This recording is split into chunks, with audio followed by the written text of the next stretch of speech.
In this November 17, 2010 file photo, then Rep.elect Joe Walsh, RL, speaks on Capitol Hill in Washington.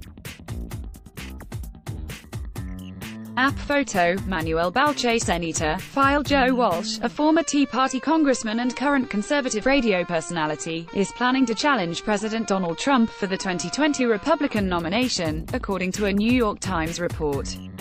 The Republican base, however, may not be receptive to a GOP challenger to Trump.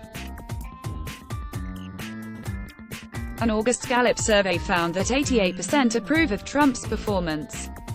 Walsh regularly courted controversy during his short tenure in Congress and continues to make waves as a conservative radio host. VIP Business Insider's homepage for more stories. Joe Walsh, a former Tea Party congressman and current conservative radio personality, is planning to challenge President Donald Trump for the 2020 Republican nomination, according to a New York Times report. His announcement may come as soon as this weekend.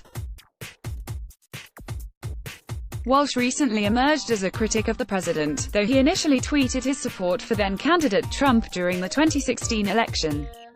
On November 8, "I'm voting for Trump," Walsh tweeted in 2016. On November 9, "If Trump loses, I'm grabbing my musket. You win." However, last week he wrote a New York Times op-ed saying, "In Mr.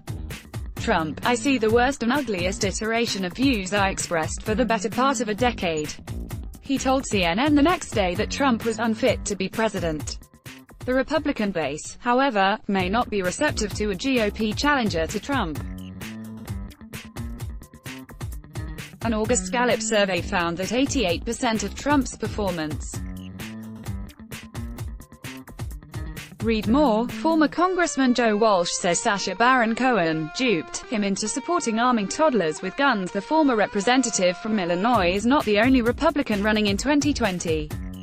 Former Massachusetts Governor Bill Weld announced his candidacy in April of 2019, and others may join him in what Vanity Fair called the GOP Suicide Squad, in a Wednesday article.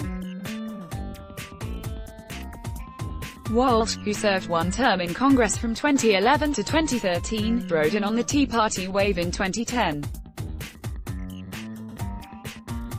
He was succeeded by now Sen. Duckworth, a Democrat and a veteran. During his short congressional tenure, Walsh was somewhat of a contentious figure. He declined to take congressional health care benefits as a protest to the Affordable Care Act. He was also filmed swearing at a constituent at a 2011 event. Controversy followed even after he left Congress. Last year he said he was duped by comedian Sacha Baron Cohen's Who is America show into supporting a fake proposal to arm kindergarteners to stop shootings in schools. Let's block ads. Why?